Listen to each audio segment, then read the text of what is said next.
अस्सलामुअलैकुम, welcome back to another video. कैसे हैं आप लोग? उम्मीद करती हूँ आप लोग सब खैरियत से होंगे। आज मैं दम बिरयानी बना रही थी तो सोचा क्यों ना आप लोगों के साथ भी रेसिपी शेयर की जाए, क्योंकि आप लोग भी मेरी फैमिली है। चलें जी, बगैर टाइम वेस्ट किए रेसिपी की तरफ चलते हैं। वीडियो को पूरा देखिएगा बगैर स्किप किए। बिस्मिल्लाहिर्रहमानिर्रहीम। पैन में 2 कप घी ऐड कर दें।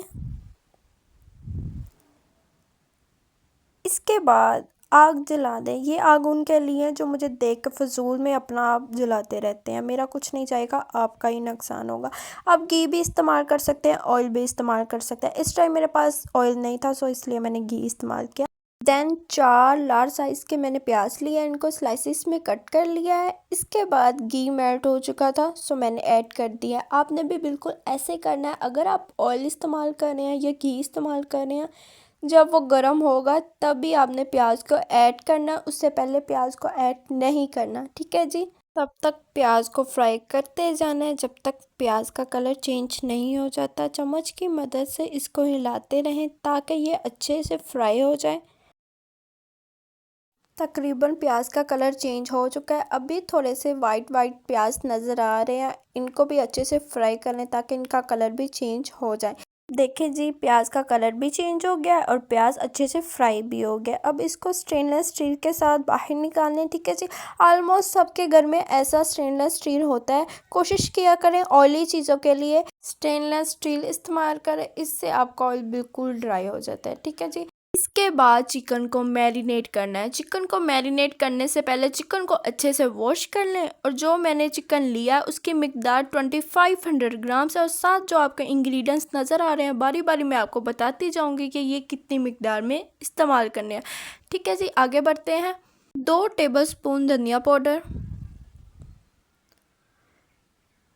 10 से 15 साबित काली मिर्च, 1 चुटकी कलवंजी, 1 टेबलस्पून ज़ीरा पाउडर, 3 टेबलस्पून धनिया कटा हुआ, 4 से 5 धनिया के पत्ते चॉप किए हुए ऐड कर दें, 1 टेबलस्पून धरा मिर्च, 250 ग्राम दही को ऐड कर दें और टेबलस्पून इमली। इसके बाद मीडियम साइज़ का बिरयानी का पैकेट आपने सारा ऐड कर देना है।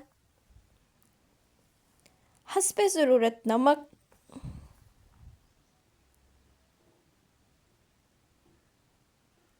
1 टेबलस्पून हल्दी,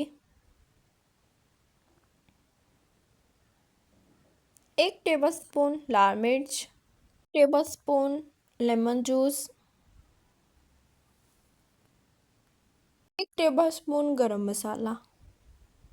इसके बाद फ्राई किए हुए प्याज और टमाटर को ग्राइंड कर लें, क्योंकि हमें उनका पेस्ट चाहिए। यहाँ मैंने टमाटर 4 मीडियम साइज़ के लिए हैं। अब इनका पेस्ट बना लें। देन हमें प्याज और टमाटर का जो पेस्ट बनाया है वो इसमें ऐड कर दें। अब गोश्त में जो हमने स्पाइसेस ऐड किए थे उनको अच्छे से मिक्स कर लें ताकि गोश्त में उनका टेस्ट आए, और मैरिनेट करने के लिए आधा घंटा गोश्त को कवर करके छोड़ दें ताकि ये अच्छे से मैरिनेट हो जाए। बर्तन को अच्छे से साफ़ करें ताकि जो पेस्ट हमने तैयार किया वो पेस्ट हमारा ज़रा सा भी ज़ाया ना हो। कढ़ाई में ऑयल डाल के जो मैरिनेट करने के लिए गोश्त को छोड़ा था वो गोश्त अब ऐड कर दें, क्योंकि हमारे मैरिनेट का टाइम पूरा हो चुका था। हमारे गोश्त को आधा घंटा हो चुका था। इसके बाद गोश्त को पकने दें।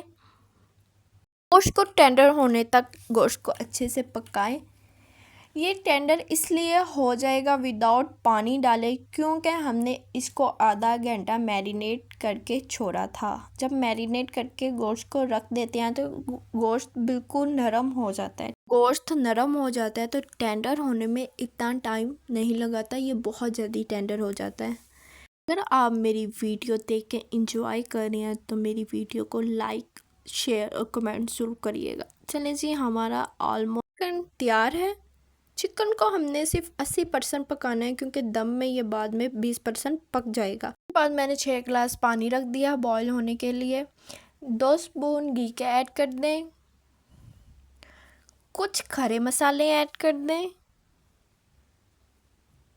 हस्बे ज़रूरत नमक, इसी पानी में 2 मीडियम साइज़ के आलू कट करके रख दिए ताकि अच्छे से बॉईल हो जाए। हमारे आलू भी साथ बॉईल हो चुके थे और हमारा पानी भी साथ बॉईल हो चुका था, इसलिए अब इसको निकाल रही हूँ। निकाल के गोश्त में ऐड कर रही हूँ। पानी चावलों का बॉईल हो चुका है, अब चावलों को ऐड करना है। चावलों को ऐड करने से पहले 2 से 3 बार अच्छे से वॉश किया करें। मैंने आधा घंटा पहले से वॉश करके भिगो के रख दिए थे। यहाँ मैं बासमती चावल इस्तेमाल कर रही हूँ 4.5 गिलास। ठीक है जी। अब जो आलू हमने ऐड किए थे अच्छे से इनको मिक्स कर दें।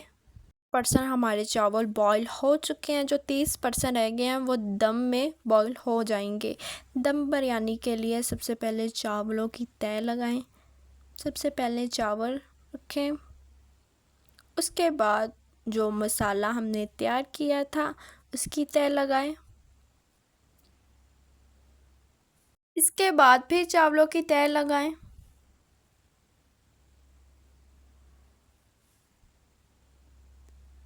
के लिए कटी हुई साबित हरी मिर्चें, चॉप किया हुआ धनिया और पुदीना ऐड कर दें ऊपर।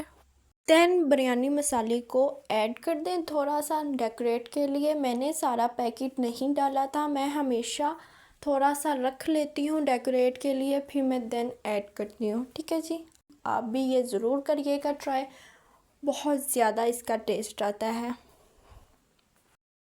देन मैं ऑरेंज फूड कलर इस्तेमाल कर रही हूँ। वैसे तो मुझे वाइट चावल नहीं पसंद, मैं कहती हूँ उनका कलर ना ऑरेंज होना चाहिए। मुझे ऑरेंज चावल बिरयानी में बहुत ज़्यादा पसंद है, इसलिए मैं कुछ ज़्यादा ही डाल रही हूँ। इसके बाद दम के लिए 15 मिनट के लिए छोड़ दें। यहाँ मैंने पे रखने के लिए फॉइल पेपर इस्तेमाल किया है, आप भी इस्तेमाल कर सकते हैं। बहुत ज़्यादा ये अच्छा होता है दम के लिए ख़ास तौर पर। ठीक है जी, अब इसको ऊपर रख दें और 15 मिनट के लिए हल्की आंच पे दम पर पकने के लिए छोड़ दें। जो थोड़ी सी कमी रह गई है चावल में, गोश्त में, वो बिल्कुल ठीक हो जाएगी। ये लें जी, हमारी बिरयानी को 15 मिनट हो चुके थे, हमारी दम बिरयानी तैयार है। ये देखिए इसकी फाइनल लुक, बिल्कुल चावल टेंडर हो चुके हैं, गोश्त हमारा टेंडर हो चुका है। माशाल्लाह माशाल्लाह क्या कलर है। अगर रेसिपी को जज करना है कि ये कैसी बनी है तो उसके कलर पर डिपेंड होता है। कलर अच्छा होगा ना, खाने का देखने में अच्छी होगी तो इंशाल्लाह बहुत ज़्यादा अच्छी बनती है। मुझे ऐसा लगता है कि जिसकी कलर रंगत अच्छी होती है ना, देखने में ही बंदा पर सुकून हो जाता है कि खाने का बहुत टेस्ट अच्छा होगा। के सामने प्लेट में डाल के आपको दिखा रही हूँ कि हमारी दम बिरयानी कैसी बनी है। बहुत ज़्यादा डिलीशियस और बहुत ज़्यादा टेस्टी है। ये देखें, उम्मीद करती हूँ आपको दम बिरयानी की रेसिपी बहुत ज़्यादा पसंद आई होगी। हमारे चैनल को सब्सक्राइब करना मत भूलिएगा। अल्लाह हाफिज़।